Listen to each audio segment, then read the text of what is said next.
চলো তোমাদের সাথে শেয়ার করি আমাদের বাড়ির বাৎসরিক পুজো।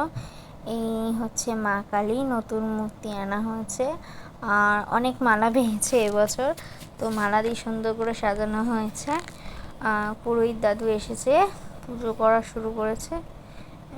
তো তোমরা জানিও সবাই কমেন্ট করে যে মাকে কেমন লাগছে দেখতে। আর মাকেও অনেক রকম ভোগ দিয়ে আছে, পাশেই মা মনসা আছে, সেও আজকে দুটো মালা পেয়েছে। তো আজকের ভয়েস ওভারটা আমিই দিচ্ছি। মা অনেক কাজ করে ক্লান্ত। তো কেমন লাগছে পুজোটা তোমরা দেখে জানিও। তো অনেক রকম ভোগ আছে, অনেক রকম ভোগ দেওয়া হয়েছে। তো নারকেল নাড়ু, তালের তালের পোলাও,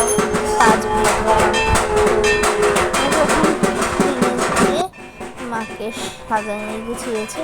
এখানে পুরোহিত দাদু পুজো করছে।